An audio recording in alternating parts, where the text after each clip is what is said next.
Okay, welcome everybody to this webinar called OneLook CSI Investigation, or CSI. My name is Dr. Felix Liao. I have two books written and the third one to be coming out soon. And you'll find out what they are shortly. The purpose of the series is to open your eyes as a tooth-center mouth doctor, so that you can become an airway mouth doctor, from DMD to AMD, if you will. Okay, so here we go. We have about 150 slides. Sit back, relax, and enjoy the ride. This is like a bus tour. It's an overview. So we don't get off the bus and go in and pick up the trinkets in the gift shop. We're just going to do a drive-by and review everything that's important to understand what this field is about.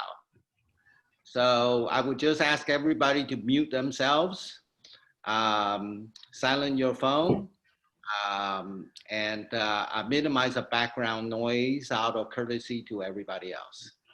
Thank you. Okay, so I want to start by visiting this issue of COVID, because we, as airway mouth doctors, will have a huge role to play in this going forward, in my opinion. So this is my my take. The coronavirus has underlying conditions, okay? 89%, so basically 90% of all patients hospitalized in the month of March have these underlying conditions: hypertension, obesity, lung disease, lower respiratory conditions, diabetes, and cardiovascular disease. Okay, this is across Asia. This is America, US CDC. Now, if you look at US leading causes of death, it is heart disease, cancer, accidents, chronic lower respiratory diseases, stroke, Alzheimer's, diabetes, there it is again. And then finally, pneumonia and flu. This will, number 8 will probably climb up, but the underlying conditions that makes it opportunistic for the COVID virus is the same. So we look at, just briefly, the data from China, okay? It's heart disease, diabetes, chronic respiratory disease, high blood pressure, cancer. Starting to sound like a broken record, right? Well, when I saw this, I figured that the US rate of infection and death rate will probably be higher. Infected people die from edema of the lungs from something called cytokine storm. And these cytokines are small protein signal molecules to respond to infections by triggering inflammation. This is massive inflammation, cytokine massive release, okay? And these people are conscious. They literally drown in the lungs. So the big difference between China and US is that we have many more of these people. And where we have tremendous impact is not in the intensive care. We're gonna have tremendous impact, and this is what my third book is about, will be on this, domino. The first domino is our turf as airway mouth doctors. Not so much if you're a dentist, but it is a big deal when that part starts to fall, because it's only a matter of time. You can see my cursor following the timeline. It's just a matter of time before one system after another gets compromised enough to result in a health catastrophe. So healthcare in the US really is disease care. And disease care focus on fixing these things. My third book is about addressing the root causes of all of these, okay? And most of these relates to how you use your mouth. So that has everything to do with how you control obesity. Now, there's a paper out that shows that, well, there are many papers. I just picked one for the sake of brevity, that obesity is associated with alterations in immunity, chronic low-grade inflammation in which there are elevated circulating pro-inflammatory cytokines. In 2013, they couldn't have stated this any better, okay? So because US has more fat people compared to China, we're gonna have more problems as a result of cytokine storms. So if in fact, there is a book out now called Cytokine Storm Syndrome. The last time I looked, it's $200 per book, and they're out of print already, okay?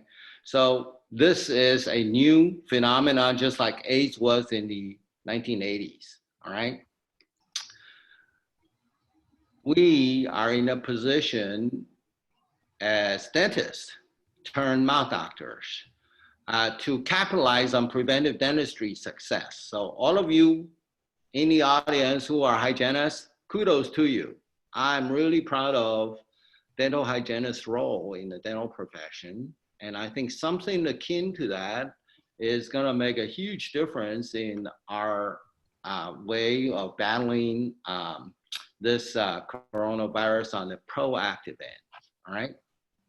I'll go over this more later, but the simple thing is heart disease kills Americans every day. Is taking a pill the solution, or would you not have it, right? If you don't have it so bad that you don't need heart surgery, would you like to avoid it? And how would you do that? The answer is you gotta have good sleep. You gotta stop teeth grinding because of airway obstruction. Yeah, you heard that from me. Teeth grinding is an airway problem, okay?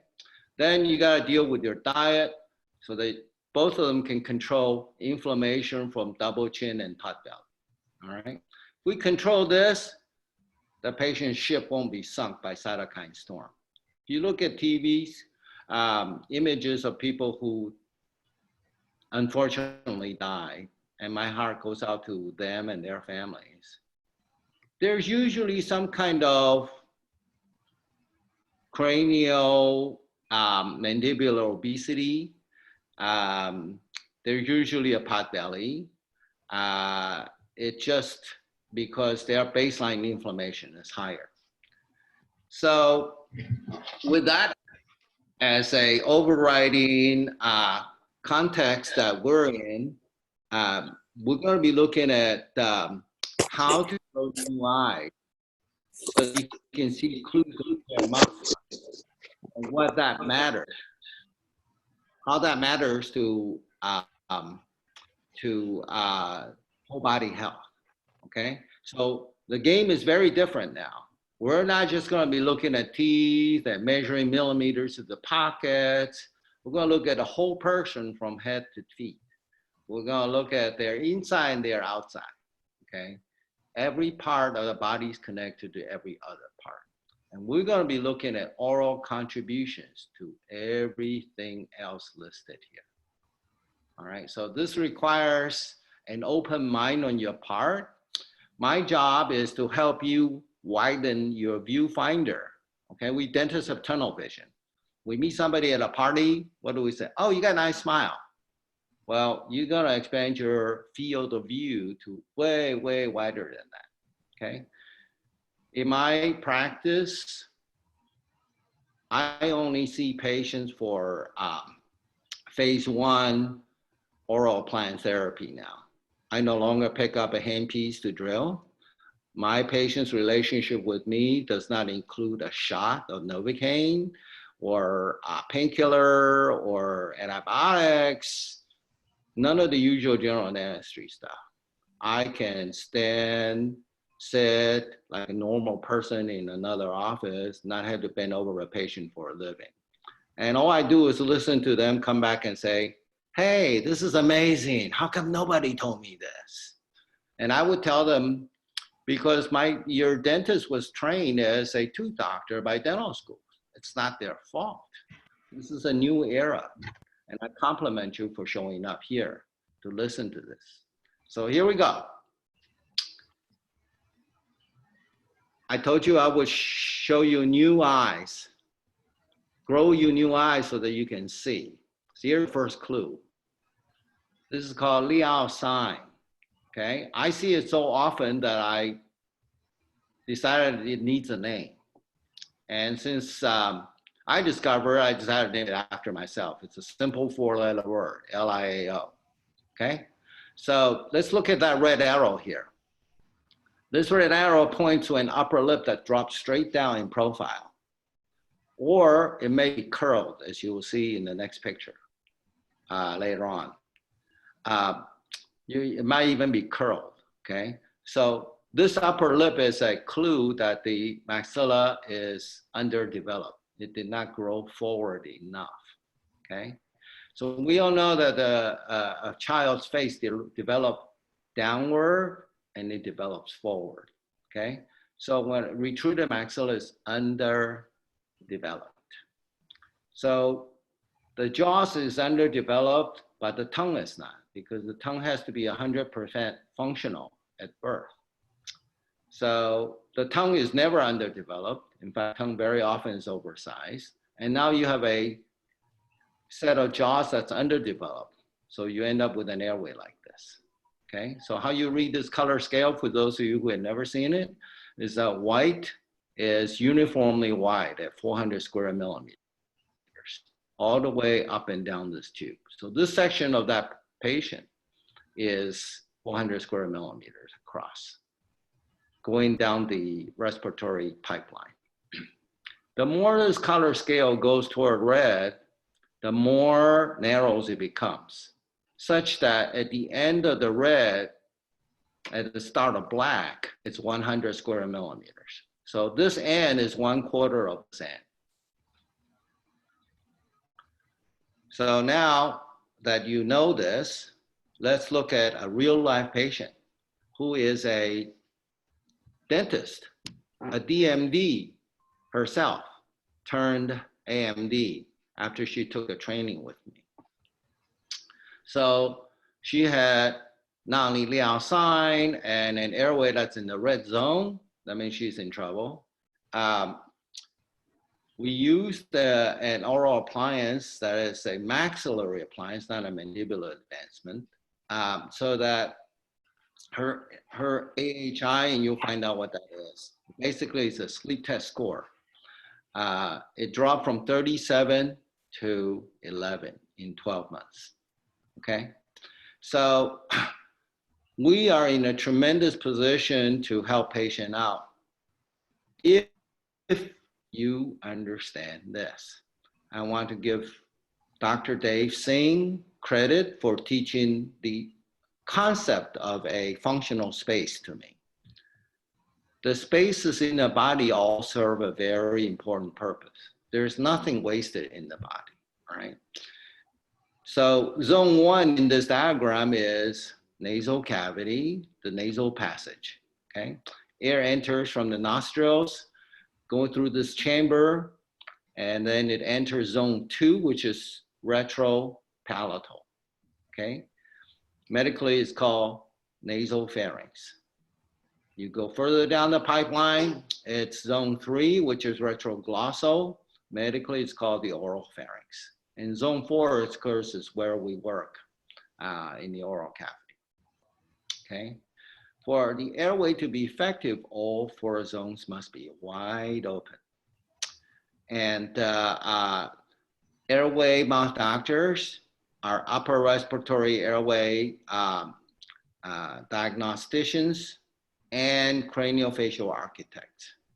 You'll see how you can change faces non-surgically and painlessly shortly. All right, so this, let me go back a couple of slides. So this doctor was kind enough to allow me to use her cases in my presentations. And when she came, she was just sitting in the audience, and I said, anyone who wants to do a DNA appliance, raise your hand and we'll get you taken care of. There's an additional fee involved. She says, I want to try this. We give it to her, and here's what happened. When we got started, she had pain here. I always tell my patients as part of my diagnostic workup to just tell my camera lens where you have pain, ongoing, recurring. This is, oh, do I have them? Okay. And I want you to start looking carefully. Look at the mandible. The mandible is canted. Okay. We took this with her standing upright. Okay. She had a bunch of pains. It's not unusual for a dentist, but this is not usual. The mandible should not be canted like this. Okay. So this is a frontal view. Here are the eye sockets of the eyeballs. Here are the sinuses. Here's the nasal passage. I can tell she eats a very clean diet because there's a very good ratio of gray to black. Black is air. So black is the corridor for air to go through. Gray is the tissue that warms and filters and humidifies and kills the bacteria in the air, okay? So your respiratory infections, first line of defense is right here. However, if this part is too narrow, this part is going to get stuffy and the patient would have a hard time breathing through the nose. And then you lose that first line of defense. Now, let's go on to the other images, which is here. So I traced the center line of her spinal segment and she's got a big kink here. So she's got a torqued mandible, she's got a kinked cervical spine. That's why she had all of that pain. Well, look at this.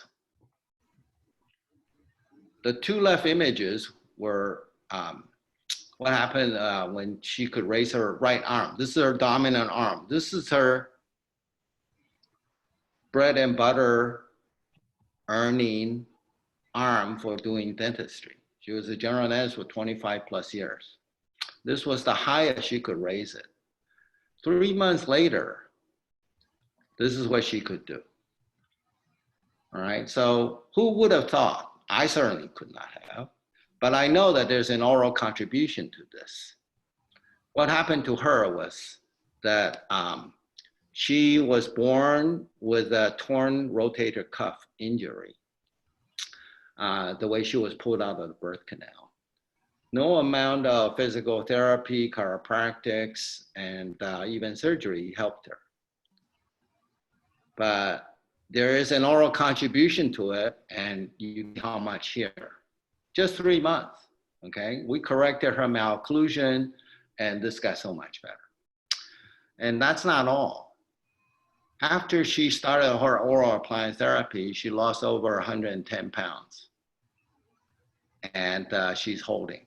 So if you can't sleep, you can't lose weight. It's that simple. So I hope this case helps you open your eyes a little bit as to what happens, okay, when we stay as tooth doctors the way we're taught in dental school. Again, it's nobody's fault. It's just how the field is evolving. So when you can see the bigger picture, you can see that you can make a huge difference, okay?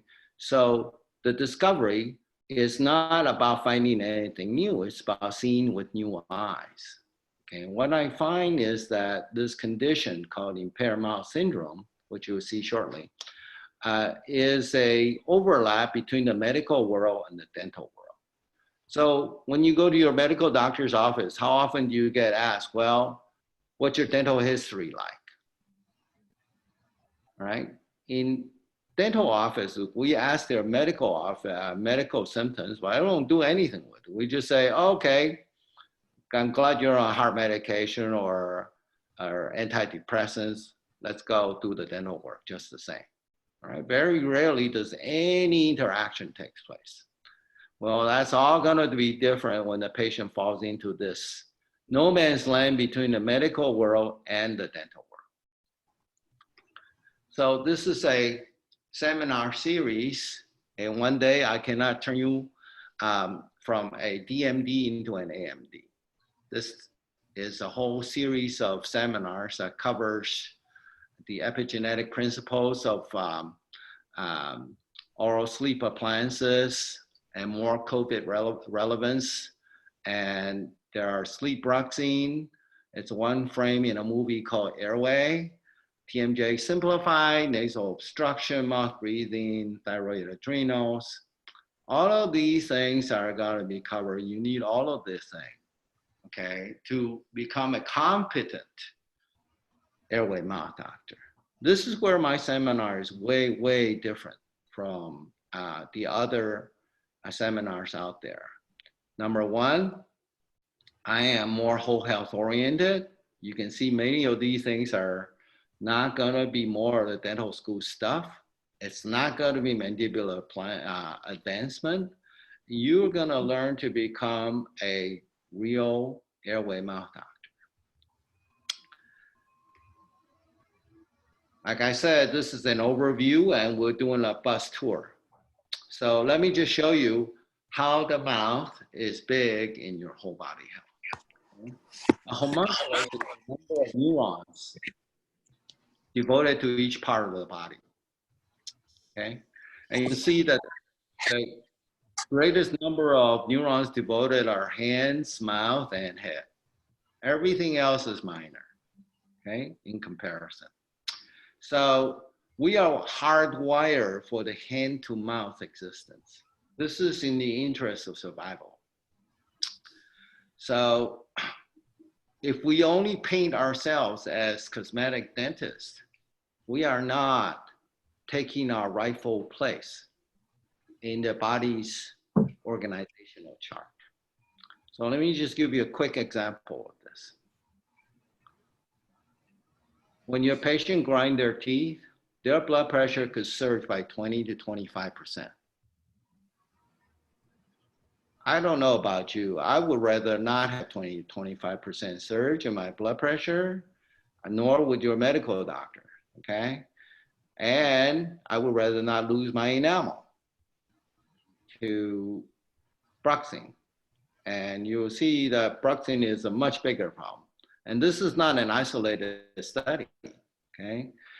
This next study, a different one, says sympathetic cardiac activity was higher in sleep bruxism patients. No question. Bruxing is stress. All right, we'll talk about what from shortly. Next. So we will cover all of these things here in the future series. Today, we're going to focus on how to look at a patient. We're going to go from the head down. We're not going to say ah and look into their mouth. We do that last. Okay, so you're going to look at a patient from the top down because that's how every one of us grew as babies. When we were newborn, they pulled us out of the birth canal, spanked us on the bottom. We started crying and inflated the lungs, and then we get fed. And then we fall asleep. Then we repeat the cycle, less the spanking. And that's how we grow. So the mouth is really the root to the body. The mouth is the source of nourishment. The mouth is to the body what roots are to plants. So we grow from the top down. Our mouth really is our foundation on which our bodies are built. So that's why we look from the head and the face downward, and then we go inside, okay? So on the outside, we'll look at these that include the oral and the jaw features, but we don't look inside until the very end. So that's a sequence following the developmental order. So there's a right time to advance the mandible and there's a wrong time. I would say this is one of them, okay? This one illustrates why it's important to have a diagnosis. Diagnosis means knowing the difference. That's a Greek word, it's called knowing the difference, okay? The difference between, yeah, this is not appropriate, No, this is perfect. All right. In this case, what we did was that we did not advance her mandible. They came already with a mandible too, both of these ladies came with a mandible too big already. This chin button here is way ahead of the upper lip. And then when we're done, you can tell she looks much more normal. Look at this one. Way class 3. And the problem with class 3 is not the mandible is too big, it's because the mandible, the maxilla is underdeveloped. Okay. So I'm going to show you some pictures of patients. I would ask you that you don't take a picture of the patient's faces of any slides. Those of you who sign up for the rest of the series, you will get a concept slide where all the important instructional points are listed, including the illustrations. But no photos of patients' faces because they gave me permission to use their images to train you, but they didn't give you permission to use it in turn, okay? So please respect the patient's privacy. So here's a patient who uses only this maxillary appliance, and we were able to turn her from here to here in 10 months, okay? I want to tell you that you can do this. I've trained enough AMDs that they're all getting the kind of results. Why? Because the principle is always the same. If the foundation is bad, the rest of the body is bad. And we just said, where's the foundation of the body? It's the mouth. That's our wheelhouse from now on. And that's not because we gave them postural training or gave modeling lessons. All right, look at how the posture change on her pot belly is gone because she could sleep better. How? Because we improved her airway 50% over 10 months time, okay? So this is what she had to say.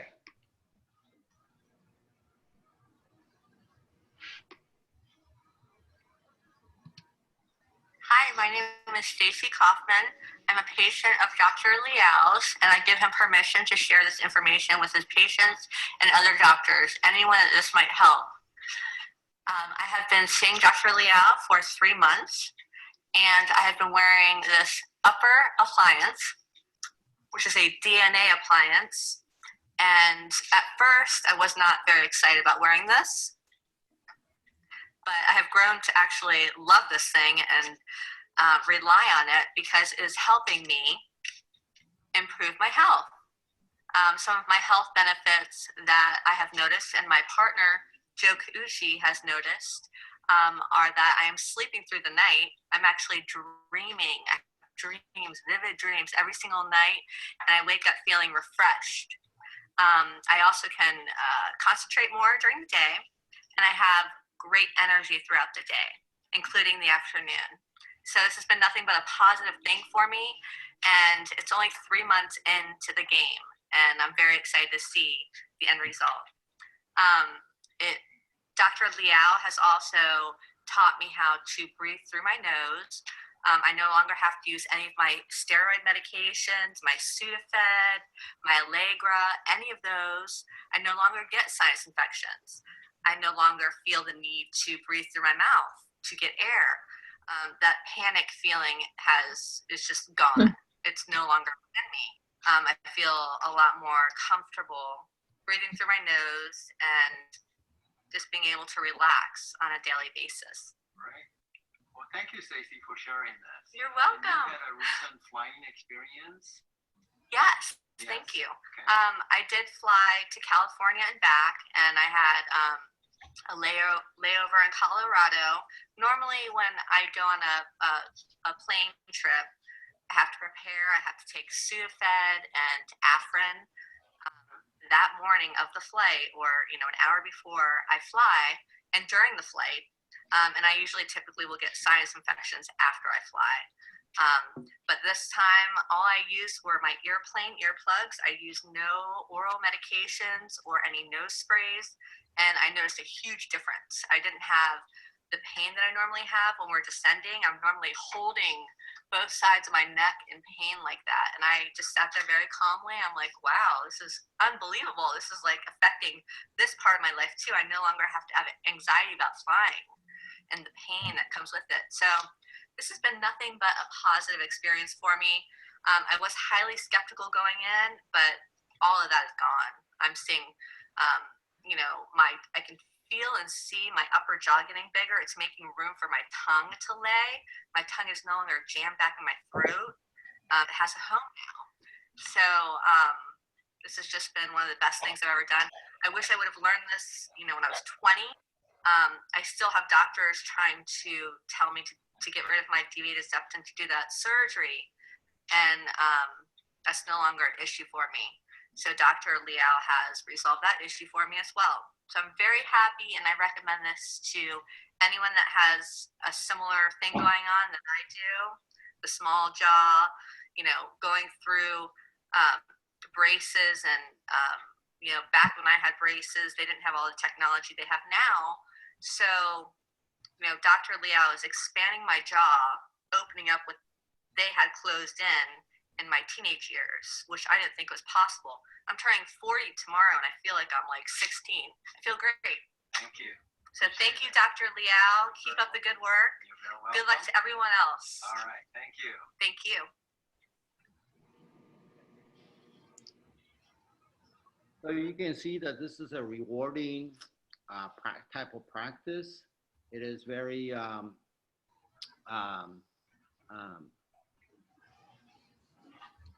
encouraging, the feedback you get from the patient.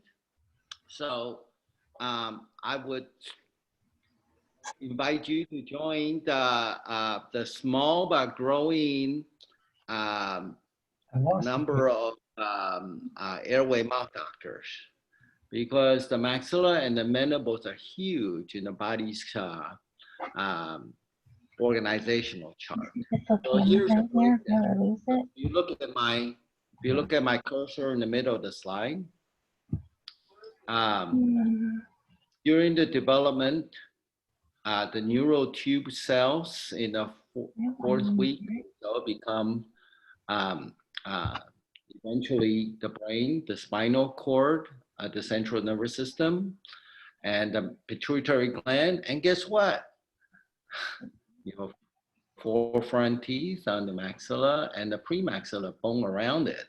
It's also part of the neural tube cells derivative, okay? The rest of the teeth are part of neural crest cells that form the peripheral nervous system. Okay, so this is how the mouth and the bite affect the whole body, all right? So if you have malocclusion, your CNS is not optimal. Your PNS, your peripheral nervous system, is not optimal. Right? Dr. Liao, Yes. we can't see your screen. Oh, okay. Okay, sorry. I'm glad you told me. Let me do this. I think what I did was, He stopped the screen share. yeah, I need to reshare my screen with you. But how about Otherwise, I had to do the.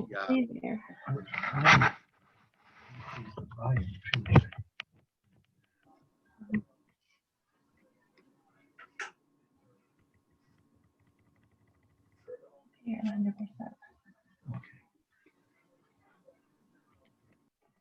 Okay, here we go. Thank you. Okay, so let me redo this slide here. The maxilla and the mandible are very high up in the body's organizational chart. That's because the 4 front teeth and the bone around it belong with the pituitary gland and the brain and the spinal cord, because embryologically, they came from the same origin. It's a cluster of cells in the center of the back of the developing fetus called neural tube cells.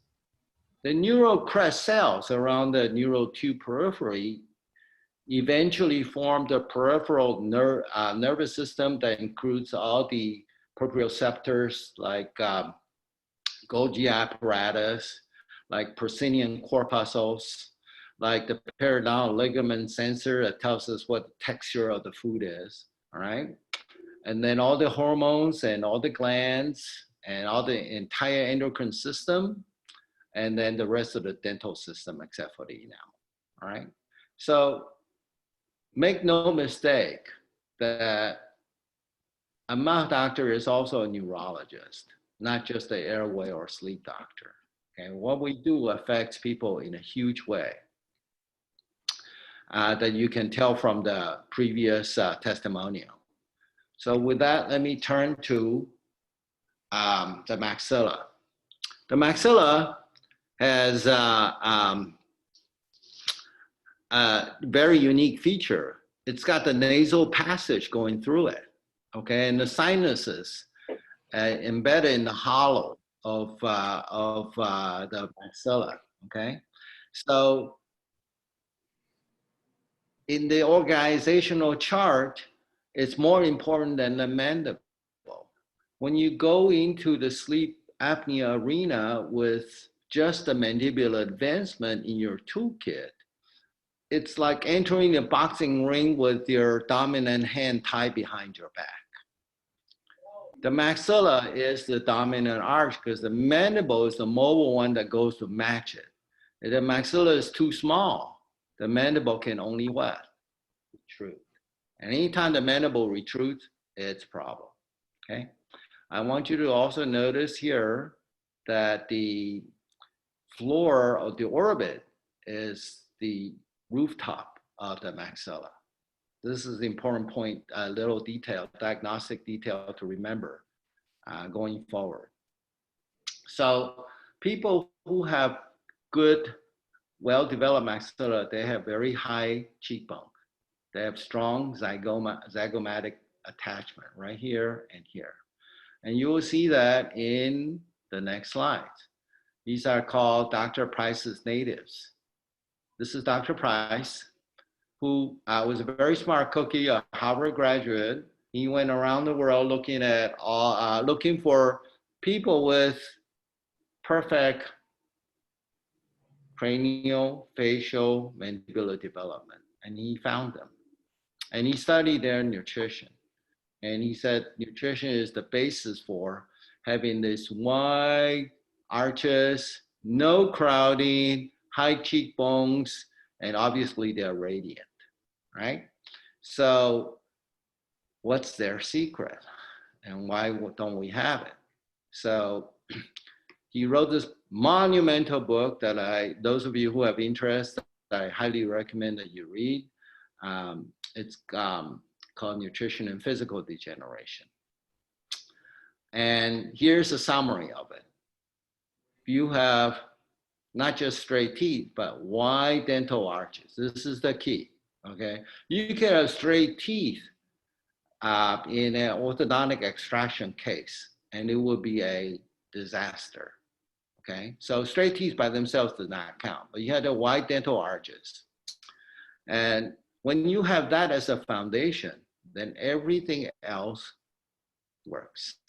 It's like stacking books, okay? If the second book stacks straight on top, then you have a better chance of stacking the rest straight. On the other hand, if your foundation is off and the second book is stacked off center, then you can see the same pattern goes forward and it will eventually collapse. And that's how many patients come to us, okay? Now, we can see this very clearly in the next picture. These are twins. The orthodontist was very courageous, all right? He published these cases after he somehow treated them differently. And you can see the resulting difference. They have the same genes. This one did not have the extraction, this one did. Well, ladies, you decide which face you would rather have. And guys, you decide which one you would ask to the dance. It's very simple, okay? Extraction orthodontic cases are damaged goods. These are handicapped people. And Dr. Price is exactly right, okay? This is underdevelopment of the worst order because of nutrition and because of something else, which we'll talk about in the pediatric dental facial developmental series.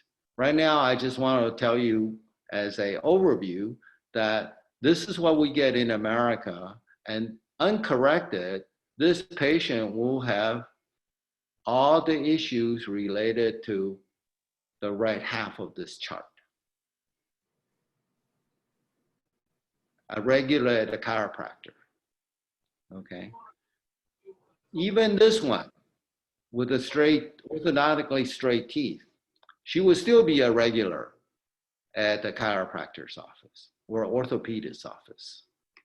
I've seen too many of those, okay? This is an optimal craniofacial development. Look at this arch, okay? And if you think his is big, look at this one. So this is not isolated incident. This is not a genetic trait. This is a matter of cultural practice, whether you eat highly inflammatory white flour, white sugar, white milk, white bread, okay? And so they ended up with stuffy nose, tiny nostrils, underdeveloped arches, and crowded teeth, all right? This is the craniofacial dental consequences of habitual mouth breathing. So we take a very holistic approach. We take a very integrative view, okay? So that we don't just go at it with wires and brackets and drills, all right? We look at this as the foundation of the whole body and say, what went wrong and what needs to be put back into place. I don't mean rearranging either, okay? All right, so there's a paper published in 2012 by Huang and Guillermino. Huang is a sleep doctor, sleep medicine doctor trained at Stanford in Taiwan, who follow a cohort of 300 newborns with sleep apnea. And Christian Guillermino was a Stanford sleep medicine guru. And their conclusion was pediatric obstructive sleep apnea in non-obese children is a disorder of oral facial growth. This puts us right smack in the center, I should say at the source of this, okay? So if sleep apnea is an outcome, they gave us the answer. The root cause is underdevelopment of the jaws and the soft tissues, okay? So you will see this very often in your practice. And after you take the AMD training seminars, you will know what to do.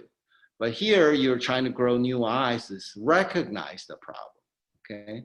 The lack of a lip seal, the narrow nostrils, and look at the nasal asymmetry and the orbit asymmetry, okay? They have chapped lips, they have frequent infections, they're on antibiotics repeatedly, they grind their teeth, they suck their fingers, they're either tired, lethargic, or they're hyperactive. Do you have patients like that? Well, now you know how to guide the poor moms, okay?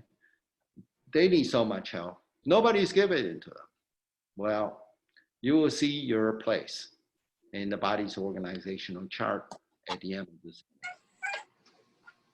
So those features were not recognized during the developmental years of an individual. They grow up with crowded lower front teeth. Now, everybody, do me a favor, type into your chat box, how many people, what percentage of your patients grind their teeth? Just type it in.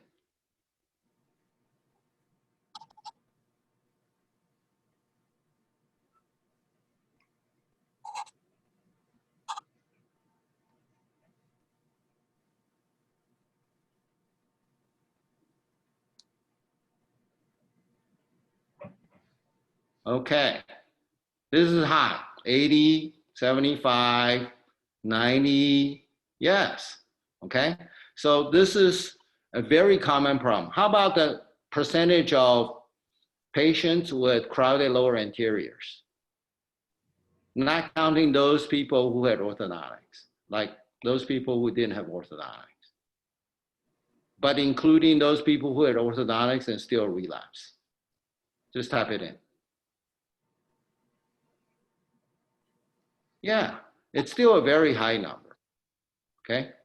So this is a clue of how many patients you have in your practice that's got issues with jaw development, okay? And the reason why crowded lower anteriors is assigned because we say in a orthodontic course that I took that the mandible is like a foot. The maxilla is like the shoe that the foot is supposed to fit into. So you think about it, which one needs to be bigger? The shoe needs to be a little wider than the foot, right? So when do toes scrunch up? That's a lower front teeth. Toes scrunch up because the toe box is too small, okay? This mandible has Prada shoes as a toe box to fit into, all right? The premaxilla is underdeveloped. That's why you have crowded lower front teeth, okay? All right, so while we're on the subject, tongue tie is, in my opinion, the original sin, all right? So that's how the maxilla becomes underdeveloped. So this is a classic heart-shaped tongue tie. This is severe. This needs releasing right away because if you don't, the tongue cannot reach the maxilla where, you know, breastfeeding is supposed to stimulate the maxillary growth, right? That's how it could become the shoe to accommodate the foot. And whenever you see the crowded lower anterior, you can conclude that this part here is underdeveloped. And the reason for that is because the tongue is anchored to the floor of the mouth instead of gluing to the roof of the mouth. Okay?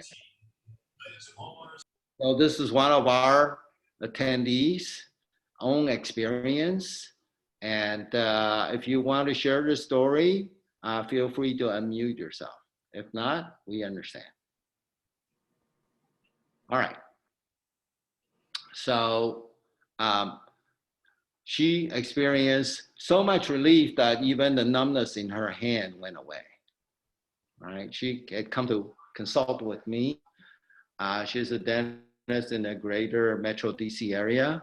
And I said, yeah, it could be related. And sure enough, after she got it done, the numbness in her hand and the pain went away. So we are used to looking at the, used to looking at dental models without the tongue.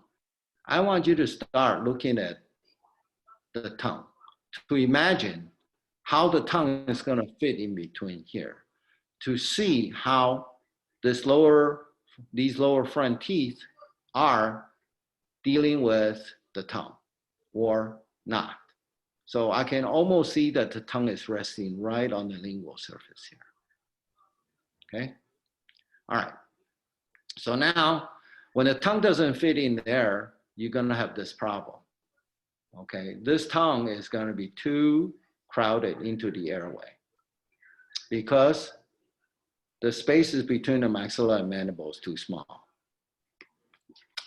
And now you got an airway obstruction problem and your body has to try to fix itself. So I call teeth grinding CPR during sleep, all right? And so how do you do CPR? You tilt the head back, thrust the jaw forward. And that's what the body's doing right here. It's trying to rescue itself from airway obstruction. So night guard may give you a substitute surface to grind on, but it does not turn off the grinding because this issue is not solved by this. Okay, so in my opinion, every night guard is a missed opportunity to assess impaired sleep and impaired airway and a structurally underdeveloped mouth. So every night guard that you've ever prescribed and delivered, go back and you can start a new practice just with those patients to do airway diagnosis and the treatment so that you can generate a whole new revenue stream and be a whole lot more effective. Because if you were to sit them down honestly and say, okay, tell me, do you really wear this, your night guard? I've done this, that's how I know. 90% of them says, yeah, you know, it was a nice suggestion, I appreciate it, but I don't wear it. So I would feel terrible for taking their money, right? Because they're not using it. And how can anybody be comfortable with it? Because they didn't solve the root cause of the problem. And now we know the root cause of teeth grinding is an airway obstruction, somewhere in zone 2 and 3, and maybe even 1 here. Okay. All right. So in a future course, we'll take a deeper dive on this case. But I just want you to know that we did not take a night guard approach to this lady, young lady who was 17 years old when she came to me. And 5 years later, she looked like this. Okay. It's not because we were so magical. It's just that she listened. Okay, and we helped her reach optimal dental facial development epigenetically. By the time a girl is 17, most of her growth and development is behind her. Okay, but we were able to continue to help her blossom so that she looks like this. And again, this is a frontal difference. And how is that possible? Because we tripled her airway from 7.7 cc pre-treatment to 24 cc after treatment. All right, that's where her facial radiance comes from. And in fact, that changed her career trajectory so that she's a part-time model, in addition to being a tennis instructor. So the concept of craniofacial epigenetics and stem cell activation to bring full epigenetic development to the jaw and the face. The evidence is listed right here in chapter 16 on my book, 6 Foot Tiger, 3 Foot Cage. And like I said, we'll do a deeper dive on this in the future courses. The tiger, 3 foot. Okay. So here is a case where, you know, when you don't control bruxing, you'll end up with a mouth like this.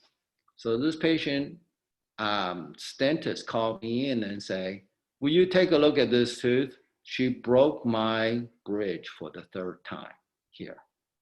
These are 2 implant supported abutments. This patient's a nurse. One of the great things about nurses is that they're super at taking orders from doctors. That includes all doctors. So when her dentist tell her, hey, you need a crown, hey, you need a root canal, hey, you need an implant, you need to take that tooth out, she listened faithfully and executed all of them. How much money do you think she's put into this mouth? And what's the definition of insanity? All right, when you don't solve bruxing at a root cause level, you end up with an outcome like this, okay? I don't know. If I was her dentist, I'd have a hard time looking myself at the mirror. I have a hard time taking her money, okay? Maybe her dentist feels differently, but I would feel very sheepish. Now, where did this come from? Excuse me for a second. Okay. All right. So Pardon the interruption there. Let's go to the next one. So this is her airway of that implant failure case, okay? This is her airway.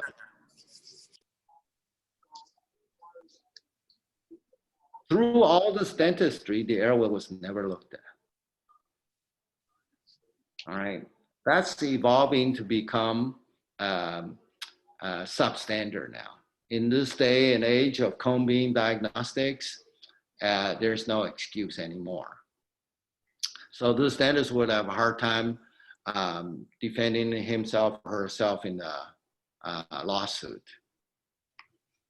So here's a study that shows how implant would fail at a 3 times rate in bruxers compared to non-bruxers. Okay, so it's enemy number 1, teeth grinding, to implants or any reconstructive dentistry. So that's why you want to control airway, at least rule out the airway. You don't have to do it, but you have to recognize it, okay? This patient, different one, came to me because this bridge wouldn't stay in place. She has 110% deep overbite in the anterior teeth. And her dentist proposed a $90,000 makeover, and they didn't check this. All right, so this patient is going to be bruxing. That's why this could not stay. And everything is set up for failure here because of this airway obstruction. All right, so this brings me back to why this is so important for you to recognize surface clues of airway obstruction. Because when I look at this Liao sign here, I can tell that there's going to be too little room for the tongue, and therefore it's going to be airway problem. And therefore it's going to be dental problem. And you can see she's got crowded lower anterior teeth. In fact, she has crossbite here, okay? If you look at this tongue carefully, it's swollen, all right? It looks fat because she has hypothyroidism, all right? And this is very common in the US population because we're a cow-based culture, not a seafood-based culture. So I want to acknowledge Dr. Singh's inspiration and teaching. He says that underdeveloped faces may indicate a collapse or constriction of upper pharyngeal airway. So anytime you see an outside weakness, you're gonna see an inside airway. Okay? So part of what I want to get across to you is that these clues are everywhere. We just need to see it. We just need to open our eyes and start to connect these dots, okay? Dr. Singh's research also shows that obstructive sleep apnea patients' maxilla is only 7 to 10% narrower, so is the mandible. Now, how many teeth are there in an arch? 16, okay? Minus the 2 wisdom teeth, okay, is 98. That means that if you're short 1 tooth width, you're susceptible to obstructive sleep apnea, all right? So this is an appliance that's meant to widen the maxilla and redevelop the jaws. And he also did this is his first case published in Dentistry Today back in 2011. He used this appliance to produce a result from 12.9 cc to 22 cc. Okay, and the reason why that's possible is because there are stem cells in the tooth socket that will fill bone into the socket after extraction. So with extraction, epithelium does not grow into the tooth socket, bone does. And then it's healed by the gum tissue, soft tissue. Where does that bone come from? It's because there are stem cells, okay, that has a capability to differentiate into bone. So this is the principle behind epigenetic craniofacial orthopedic redevelopment. And that's where the airway gets widened. So in this case, we took this patient from 11.7 cc to 18.3 cc in 2 months. All right, this patient was a data hound. He says, I'm done having children. I don't care, just, I want to see what's the difference in my airway color. And he went from here to here, as you can see. And that's a 50% gain. That's pretty impressive in 2 months' time, okay? All right, so this brings me to my next point. When you do airway work, you have to have a big enough field of view.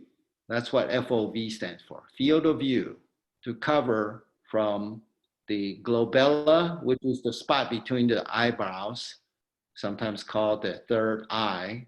You need to be able to cover from there to below the chin, including the hyoid bone, okay? So this is at least 15 by 15. And then that's the first requirement. The second one, of course, is the technical clarity, the black and white differentiation that allows you for the diagnostic features, okay? So just remember, 15 by 15 is the first, or larger, is the first question you want to ask when you select the cone beam CT. You can't do airway work without a cone beam CT that's 15 or 15 or larger. I hope I made that sufficiently clear. And the reason for that is because malocclusion will the neck pain is going to be one of the most common improvements that you'll get back from your patients after you start oral appliance. I mean, why would somebody go to the chiropractor for adjustment time after time and not hold?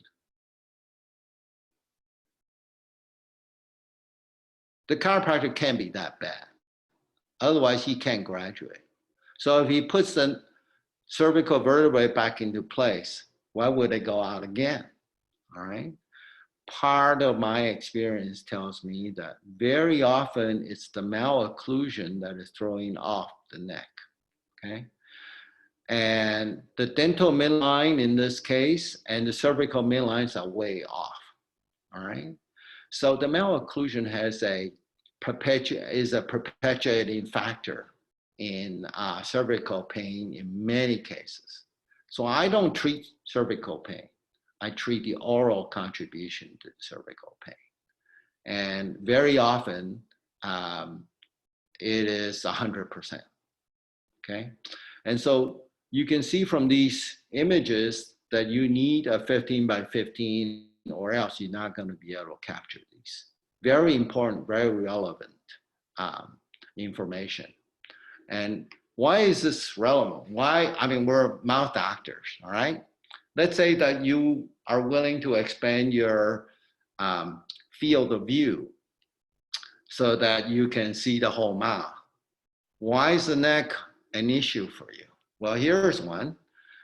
Diaphragm, this dome-shaped muscle at the base of your rib cage is what drives the breathing. The thing that we so take for granted because we can't see it, right? Well, the innervation for the diaphragm comes from the phrenic nerve, and the origin of the phrenic nerve is C3 through C5 here.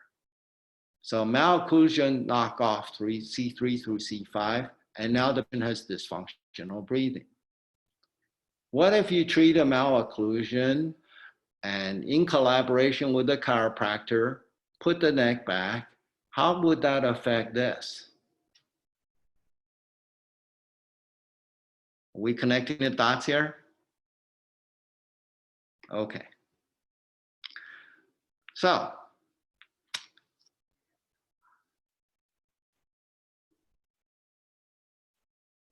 when you do this work, you will help so many patients who's got neck and shoulder pain that keeps relapsing, keeps coming back, okay?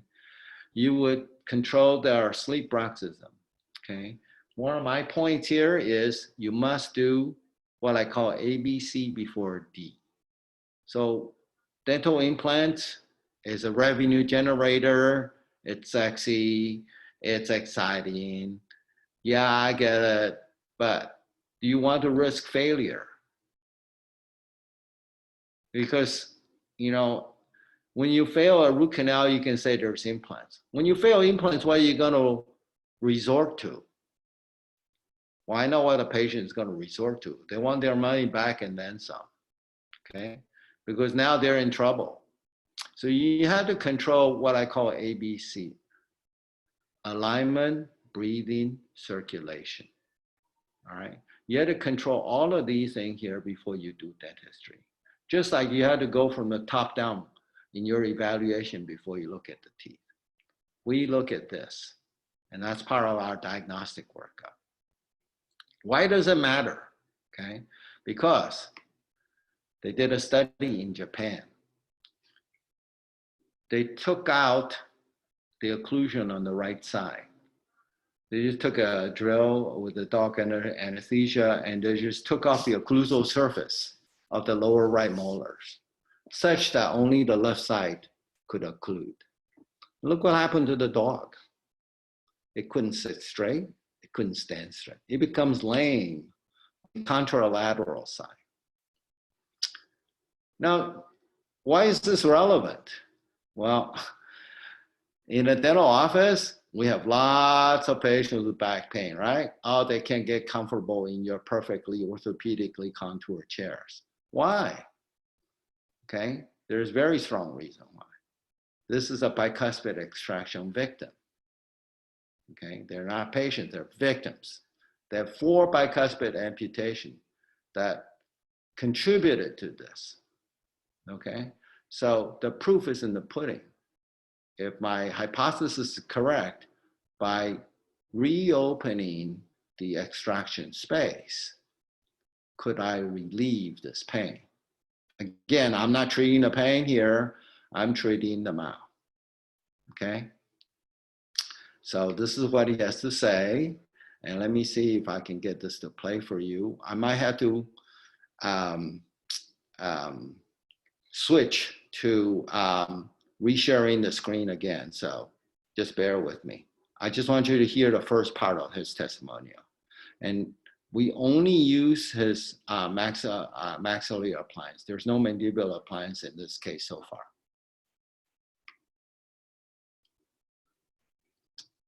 Oh, for me, the DNA appliance for the last couple years, I've been a year now, but it's been sort of my health home run in that it's opened up my airway now. I'm breathing through my nose, so sleep is much deeper.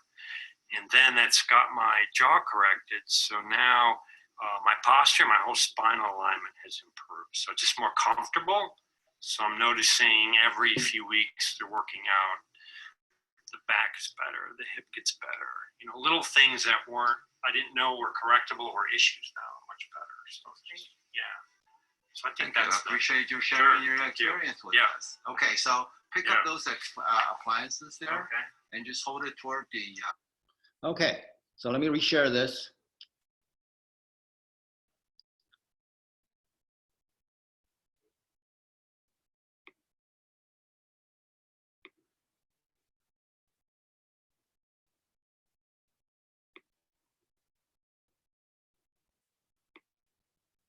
All right, are we back? John, type in your chat box for me. Are we back? All right.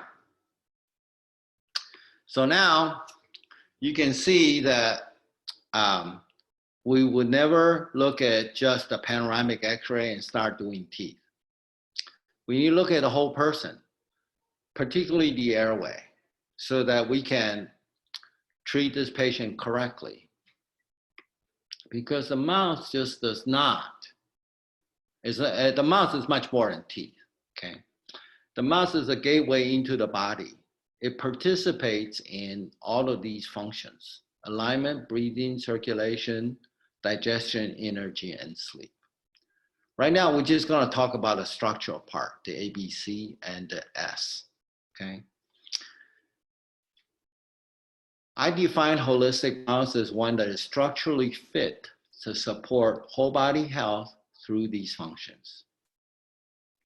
So red is circulation, green is air, and yellow is digestion, all right? The mouth participates in all these functions. What if the mouth is structurally impaired? You have what I call the impaired mouth syndrome, okay? So I wrote this in my book, first book, 6 Foot Tiger, 3 Foot Cage. And this is the impaired mouth syndrome's most common symptoms. So I define the impaired mouth as a defective infrastructure of the body that can eat, drink, and talk still, okay? But it's like someone with polio. They can walk, but it's with difficulty, okay? And it's with compensation. The rest of the body has to make up for that deficit. It's like playing soccer or hockey with a man down, all right? You're at a disadvantage. So an impaired mouth structure that is defective, you can still eat, drink, and talk and smile, but you're gonna suffer these consequences, okay? And in orthodontic extraction case, you got tooth loss built in. You got straight teeth, but the patient's miserable, okay? And many of these patients suffer these symptoms. We don't have time to go over the reason why and connect all the little sub dots, but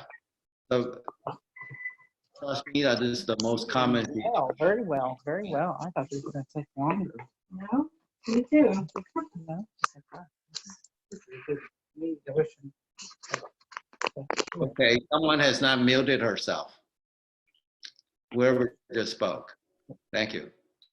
So I have cases of erectile dysfunction that has shown substantial improvement to the point where the patient is willing to talk about it. So this stuff is real, okay? We talked about this already as the origin of malocclusion, okay? We talk about the external facial features that correlates to airway sufficiency or deficiency, just by looking at the outside. When you lack the convexity here, as in this case, you're gonna lack the airway here. It's that simple. And why?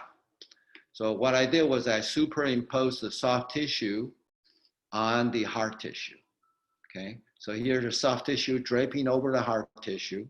And when the maxilla is retruded, the upper lip will become either flat or collapsed in the worst cases, okay? And when the maxilla is retruded, the mandible is usually entrapped. And with entrapment of the mandible goes the tongue into the throat. And so the part that pays the price is this airway corridor. It gets pinched, okay? So clinically, it looked like this. All I did was shaded in the area that is the tongue. And you can see what's left of the airway here. I call this a 6 foot tiger in a 3 foot cage.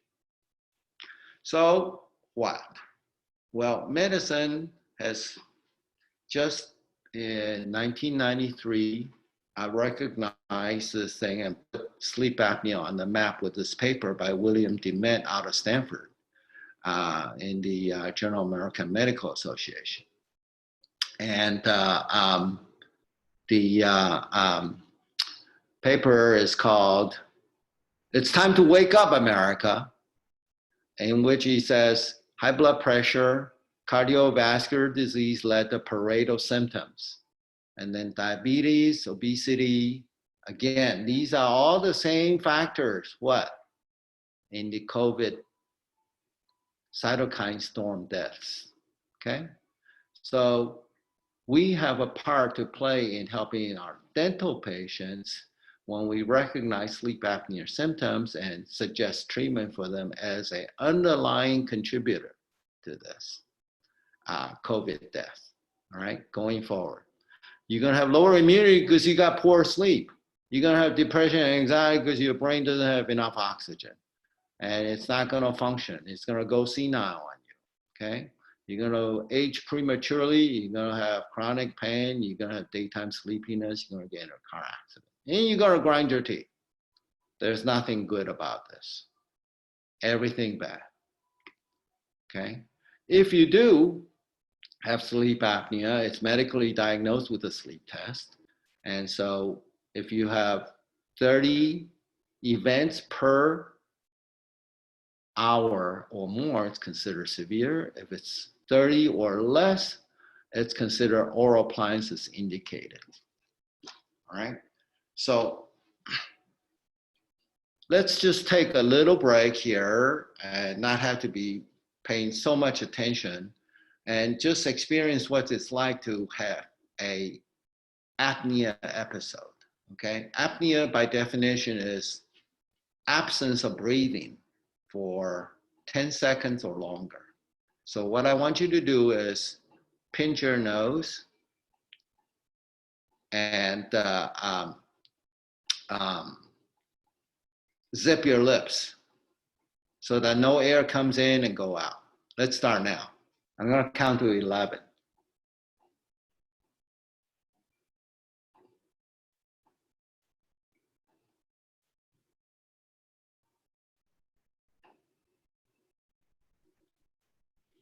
Okay, you can let go now.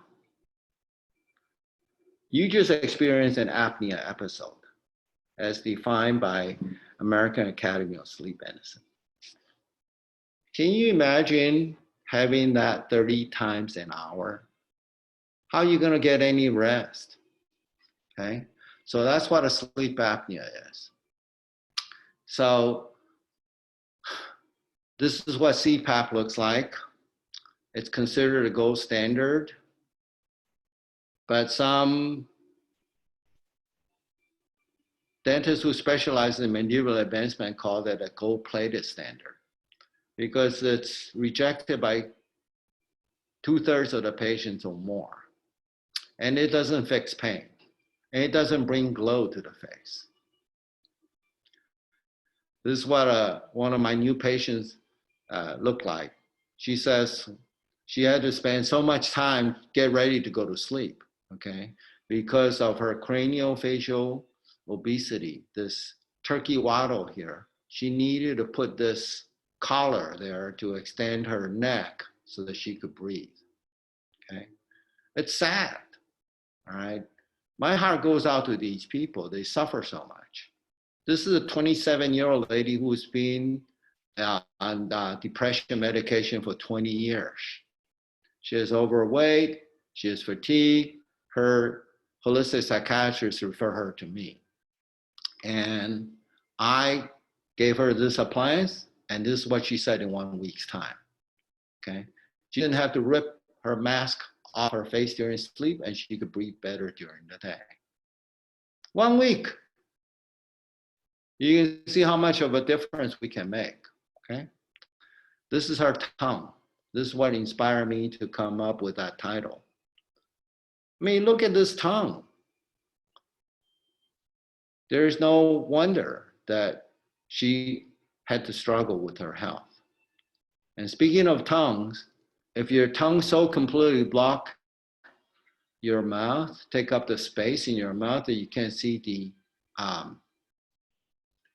uvula, like C and D here, the patient is at high risk. If you can, then they're at relatively low risk, okay? All right, if you see tooth prints on the side of the tongue, it's high risk, okay? So their sleep efficiency will go down from 85 to 71%. That's the percentage of time you're asleep versus the time you're in bed. So the difference between 85 and 71 is 1 hour of sleep out of 8, okay? And this tooth print is 75% specific for OSA. So that's significant. And notice that you have crowded lower front teeth here. So where's the culprit? Either a tongue tie or underdeveloped maxilla. Next slide. So when you have sleep apnea, your heart attack risk or death from a heart attack is 30%. You have to remember, 70% of the time, the first sign of heart attack is sudden death. All right, so when you have sleep apnea, a lot of people die in their sleep. It's because they choke to death. Their heart stops, okay? Now, about cancer, okay? The impact of O2 availability on human cancer. Okay, it's been established that regions within the solid tumors experience mild to severe oxygen deprivation due to an aberrant vascular function. Okay, so the hypoxic regions are associated with altered cellular metabolism. Well, it's not rocket science, right? You have low oxygen, you're gonna favor cancer growth and spread. It's that simple. So let's look at a case that actually happens when you intervene, okay? First, I want you to just know one other thing. When you look at a patient's head posture, you look at how the neck is extended over the shoulder point. Okay, if the head is hanging forward, if the lip is flat, if there's craniofacial obesity, okay? Look at where the ear hole is in relation to the shoulder point. It's way ahead. These patients would always have neck and shoulder and back pain. These patients would always be tired. These patients will always have a deficient airway. All right? So inside they would have this. Tongue and jaw size discrepancy obstructing the airway. So let me play this for you now. This happens across the bedrooms every night across America. My husband has sleep patterns to where he can seemingly be sleeping very soundly, and then all of a sudden just, it's like he's strangling, and he awakens about every 20 minutes, just almost in a panic. And sometimes he's able to get back to sleep, and sometimes he has to get up and kind of walk away from it. And it's concerning, and it's definitely affecting our lives and how we both feel the next day, that we are more tired when he goes through these cycles. And we're very much looking forward to having healthier, happier sleep so that we can have more energy in our days, because it's not just him who's having the effects, it's also myself, because I'm directly affected by his sleeping patterns at night. And my name is Karen, and I give him permission to utilize this video for the use of helping other patients. Okay, so now let me switch this back on.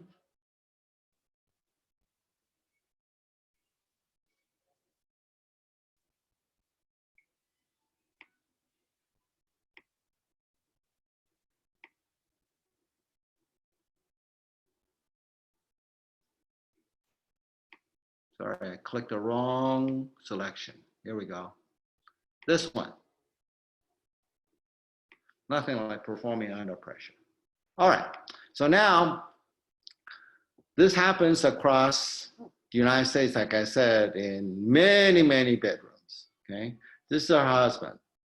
He's got a tongue tie. He's got a 6-foot tiger in a 3-foot cage. His AHI is 36 events per hour. He stops for breathing for 10 seconds or longer. Based on the sleep test, he's got a weak chin and layout sign, okay? These patients are everywhere. You cannot unsee that after the seminar. He has low back pain all life long. He's been to his dentist forever. Never had any cavities. Clean mouth, good oral hygiene, no period pockets, no inflammation. But his midline is off. And his family dentist never saw it. Okay? And this is the basis of his back pain. You can see the asymmetry. Okay? Once I put this appliance in, you can see how much thicker this is, the acrylic, on the left versus the right. You can see that his head is tilted, okay? His shoulders are uneven, all right? After that appliance, his head leveled, okay? And now his neck is not tilted to one side, and his low back didn't have to compensate. So let's just see what he has to say. I'm going to do my maneuver again, do a little gymnastics. Whoops. Sorry.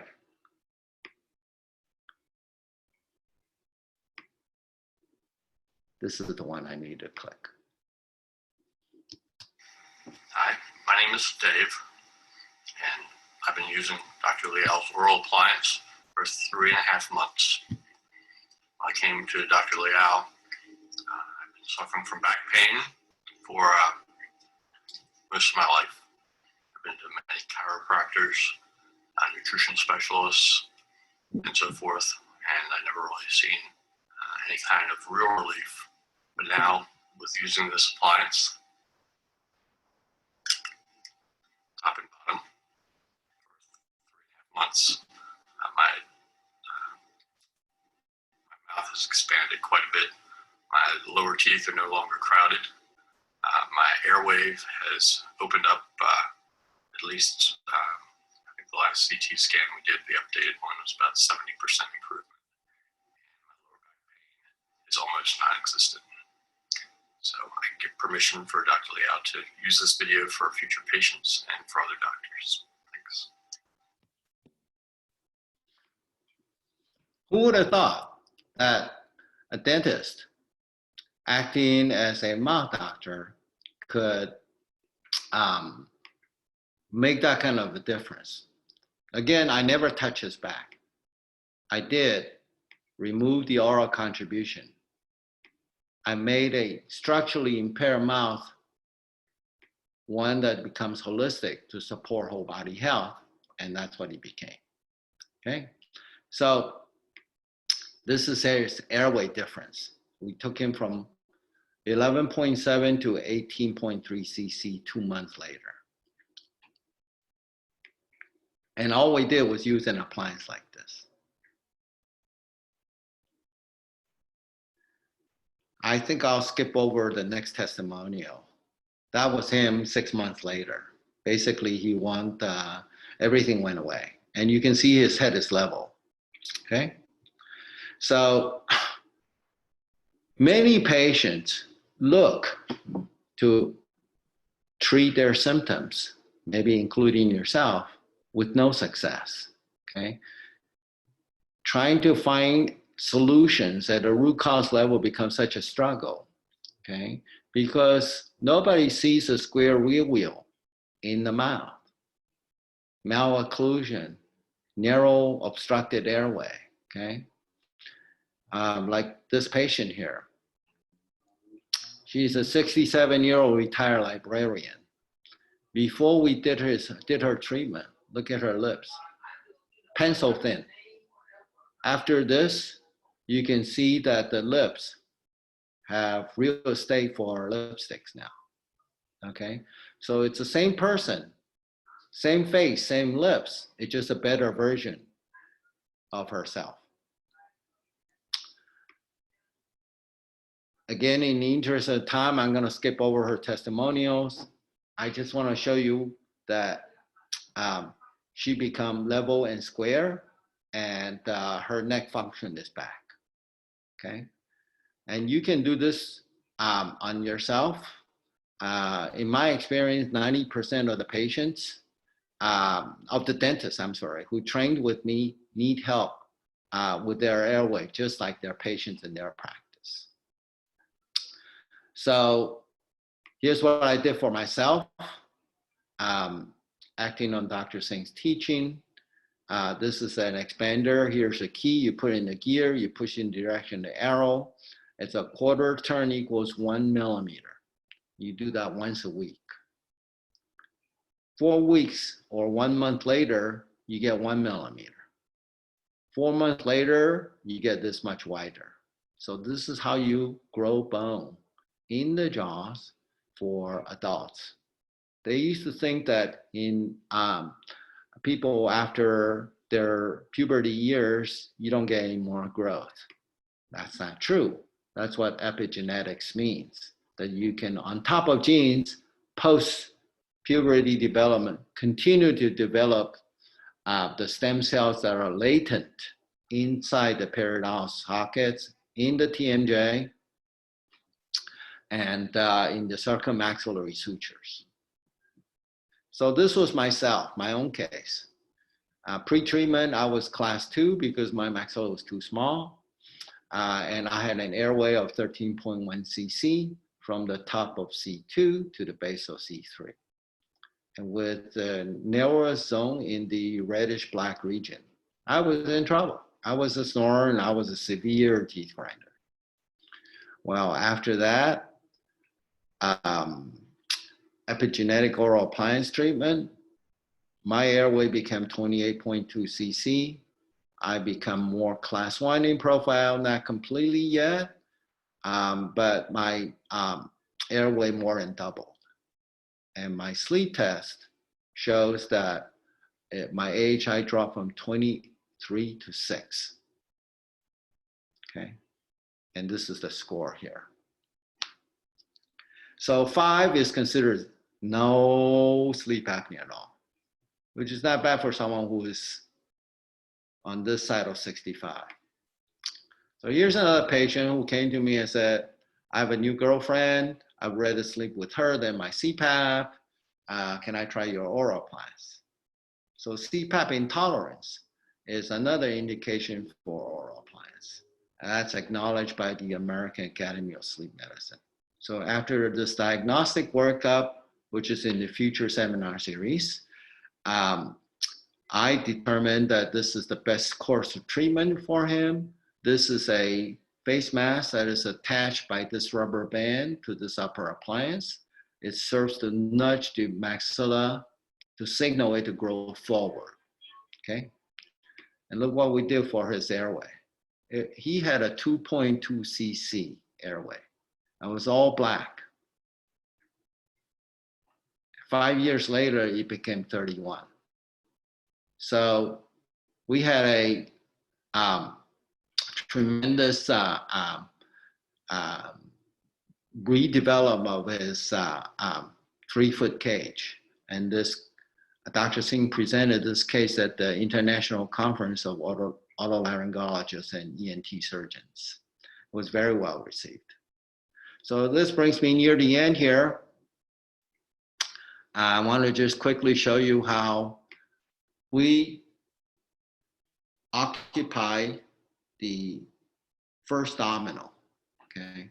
So ventilators in intensive cares are last line therapy for this. We control the first piece, okay? And by being able to recognize this and intervene earlier, you can stop the patient from reaching this stage, okay? So we are the only ones who is in a proactive position. Sleep doctors, ICU heroics, ER doctors, first responders, they're dealing with health catastrophe. I mean, my appreciation, I tip my hat off to their heroics. But from a intelligent, smart health care management standpoint, I much enjoy this part instead. Okay, here's a quick look of a patient who's got cervical problems. because this is what children would have. Okay, this is what undamaged neck should be like, range of motion. So we can go over, I mean, these patients are all over the place. Here's her case, all right? Her maxilla is underdeveloped. She grinds her teeth like mad. She has fatigue. She has pain. And no matter what she did, it didn't get any better. These patients are all over. That's her airway. Her jaw's deficient. This is how I work up the patient. Look at her maxilla, it's undeveloped. So is her mandible, okay? And this has got whole body consequences, like these. These patients are all over the place, okay? Look at the face, they're miserable. She's got crossbite on this side, okay? Her midline, if you look carefully, is here and here. She's got a whole lower incisors width discrepancy, all right? After I do my diagnostic workup, here's the reason why. That's her airway. Can you imagine walking around with an airway like that? And this is the reason why she has this pain. And I told her there's a sizable oral contribution to her back pain. She's a massage therapist. Nothing she's ever tried worked because there's something else. And that something else is not where they think. That something else is going to be solved by something like this, okay? So teeth grinders suffer a lot of these problems.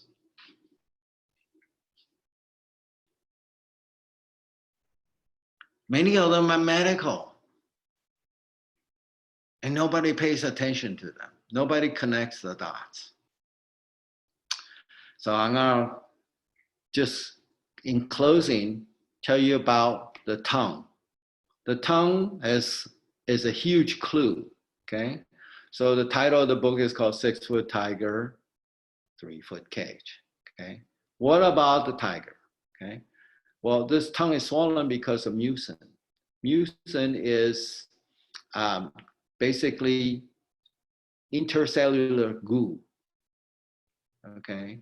That's stuck between cells in hypothyroid patients.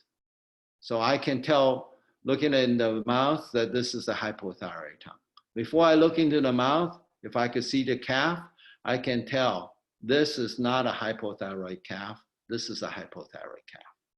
There's no shake to it, no taper into the Achilles tendon. Okay, why? Because she's swollen here. She's not fat, but she is not shapely. Okay, so hypothyroid tongue have hypothermia, low body temperature.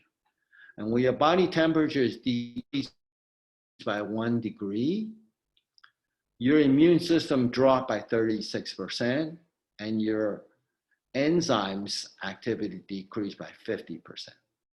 So this sets you up for susceptibility for what? Inflammation, gut inflammation. And that's the basis of COVID underlying conditions. So we are really the only ones who can use whole health to put the patient back together, starting with airway and sleep and jaw structures. I don't dispense ventilators. I don't even do sleep tests in my practice. I send them all out. I point patients to what to eat. I refer them for various chiropractor, nutritionist. But by addressing this area here, I can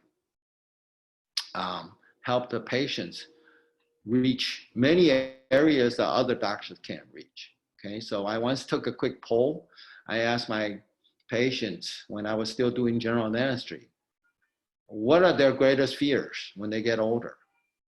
And the answer was blindness, losing my eyesight, losing my teeth, and losing my mind. Now, as a tooth doctor, I could help them with this item, but as a mouth doctor, I can help them with all three, with good sleep and good oxygenation, all right? So I removed the oral contribution to this problem. You too can do that. When you go back to your practice, when pandemic passes, just simply by handing this form to your patients, whether they're recall or new patients. And in here, you could start a new revenue stream because this half represent the malocclusion systemic effect. Okay, so you can say this is the mouth portion, okay? And this is the sleep apnea portion, okay? And you have a lot of people who say, well, now what do I do? Well, then you can explain to them this picture, okay? How you want to keep this first piece of oxygen, jaw structure standing strong. Because we are the only ones who can really control the downhill slide of this patient. So you got to do this from the very beginning, okay? The patient's oral facial, children's dental facial development. And we'll have a segment on that in the AMD training seminar series. So the answer is you want to do this early on so that you can help your patients avoid killer diseases ahead, okay? So the road forks here. You can do nothing and keep fixing teeth, and there's nothing wrong with that. There are some very fine dentists who are great at doing teeth.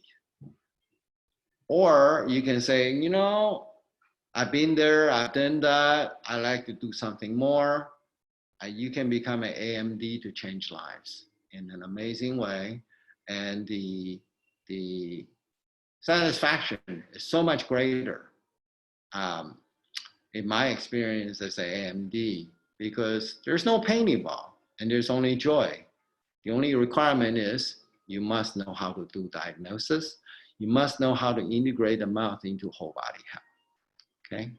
So that's what we do. We provide that training here, and the next course will be on epigenetic principles and oral appliance cases. We'll do a deeper dive on how it's possible to produce that kind of result that you've seen here in this drive-by bus tour.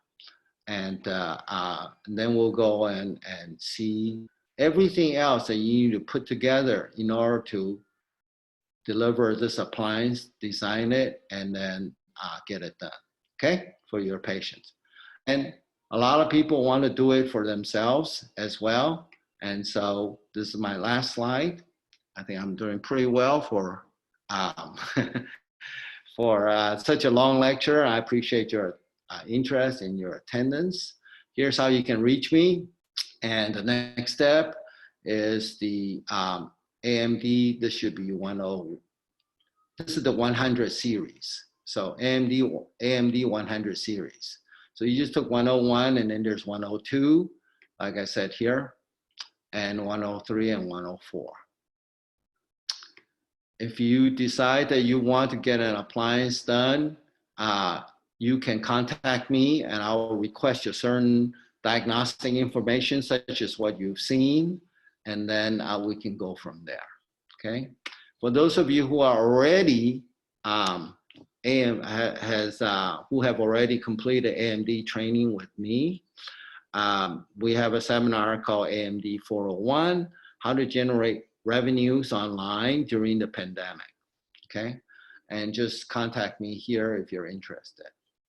Whether you're experienced AMD or new to this, I have a essential oil study club that you're welcome to join. It's about creating a no-fly zone for viruses in your nasal and oral cavity and around you and inside your home and office. So that I don't say that I treat anything, I don't cure anything, but this is about being proactive. So this is also available. And so whichever one that interests you, reach out to me. If you do nothing further, I hope we stay in touch until such a time that it works for you to train with me to make a bigger difference for patients in your practice. All right. So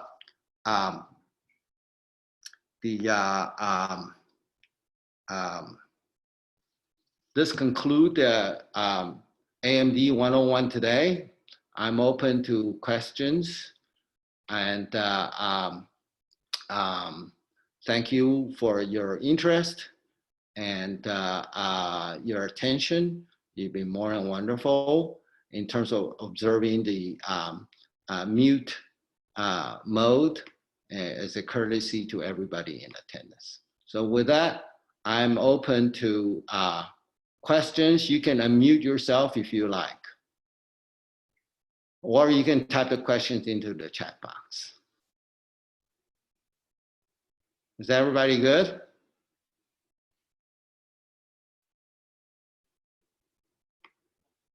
Okay. Why is tongue not adapted to the size of the oral cavity? It's a good question, because the tongue has to be 100% functional at birth so that you can nurse and suckle to survive birth. All right. So for that reason, the tongue, thank God, is developed on a separate track than the jaw. I mean, how long does it take to develop the jaws? It takes about 15 years, right? On average, give or take, between males and females. All right. So I hope that answers your question. Next question. How can we help children breathe after tonsils and adenoids being removed? Very good question. So the pediatric series will specifically address the tonsils and adenoids. All right. Are there any courses online or in person? Yes. We will continue this series. So you just reach out to me and say, I want to take the AMD 100 series. All right. That'll include everything that we listed here. So the next question is the audio double? I'm not understanding what that means. John, do you want to open up? It may just be on my end, Dr. Liao, but I'm hearing double audio. I'm hearing audio from. Oh, you may have a phone and computer both on. Is that why? No, but I'll go ahead and mute. Okay. All right. Is there anything else? You can unmute yourself if you want to speak.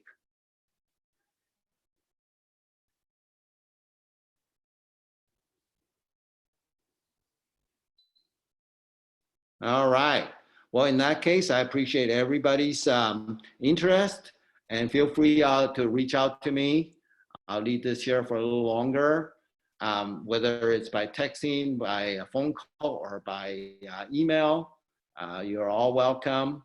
I made a commitment to support anyone and everyone who wants to become an AMD, or if you're a hygienist, if you want to become a holistic mouth consultant, that is, you know everything that relates to how the mouth affects whole body health. You can become a patient advocate. You can give presentations on behalf of your practice. You can become a messiah and a messenger in this. And the essential oils is mostly for your personal use, but once you get good at it, if you decide you want to use it in your practice, there's a very, very wide applications with essential oils. And the reason why I use it, because it's all natural and there are no side effects if you know how to use it. But you do need someone to train you and guide you. All right, so with that, I'm gonna say thank you and goodbye for now.